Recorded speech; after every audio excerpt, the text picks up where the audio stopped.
Thank you for clicking on this video.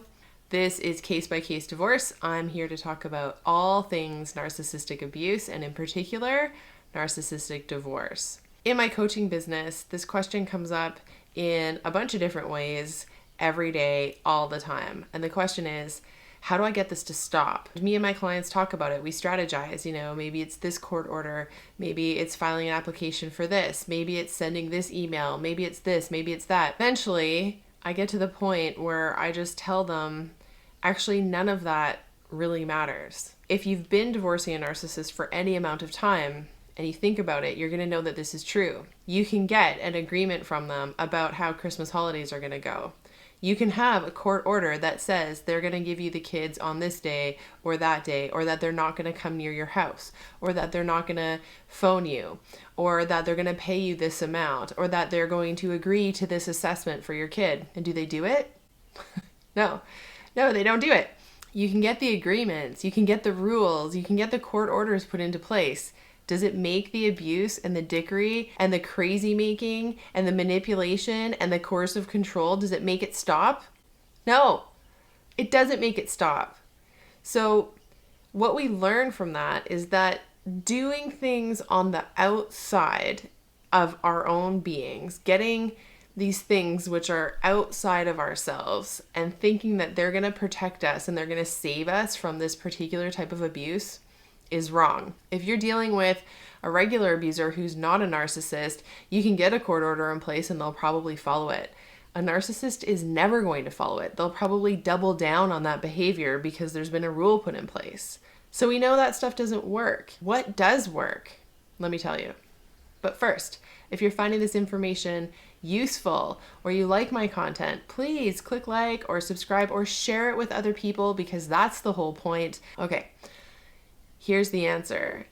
We stop narcissistic abuse by healing our own internal traumas. And what that does is it changes our vibrational frequency from one of fear and self-doubt. There's a million different manifestations of fear. It changes our vibrational frequency of fear into one of love. So let me put it a different way. The narcissist is a being originating from fear. They can only vibrate down here at fear. Love and truth and honesty are up here. So the narcissist is down here causing their drama and flinging their stuff and doing stuff, and it's down here and you're down in it if you're still being abused by them. If we can clear your traumas and get your vibrational frequency to a higher one, you just raise above them and it all stops. They might still be doing their stuff, but it doesn't bug you anymore. And then because it doesn't bug you anymore, they turn their attentions to someone else who it does bug because that's how they get fed. They live off of the negative fear energy. They can't stand to be around truth, love, and honesty.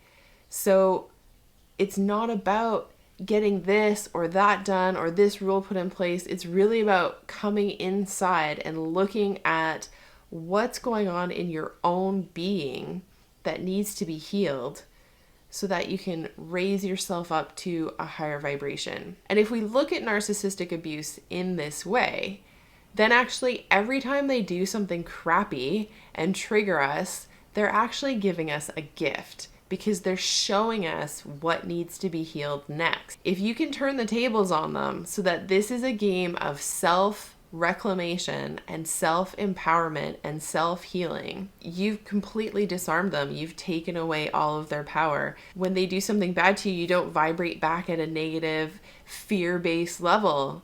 You say, thank you, and you move up from it. Every time they do something, you evolve from it. This is how you get back your power and disarm the narcissist. So I want to be really clear that what I'm not saying is that this is your fault.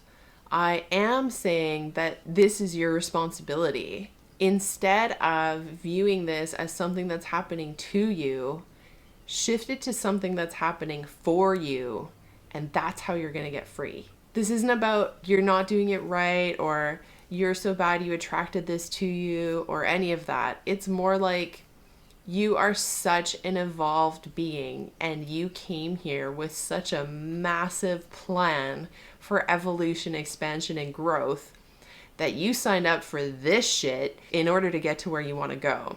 Narcissistic abuse is not for the light at heart. Narcissism right now on a global level is everywhere, and I believe that's because humanity is at a shifting point, and we're either going to stay fear-based, where we're destroying the planet and hurting each other constantly and hurting ourselves and abandoning ourselves and not being connected to who we are as source, or we're going to up level and become what we really are, which is beings of true love and light. And I believe that the leaders, the people who are going to demonstrate and model this and then help other people get to it, are the ones who are experiencing and have healed from narcissistic abuse. I really believe we came here and set these scenarios up for ourselves to be light leaders. So that's what I think.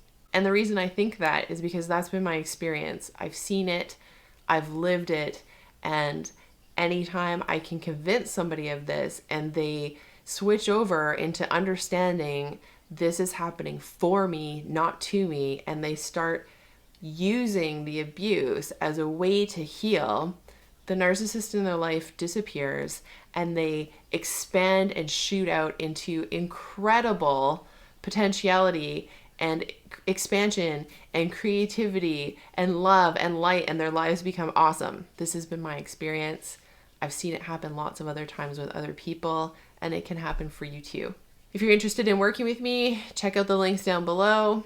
But really, just let this stuff all marinate. These are pretty big ideas. What I'm hoping with this video today is that I'm planting some seeds of thought that are gonna one day flower into amazing, beautiful fruition.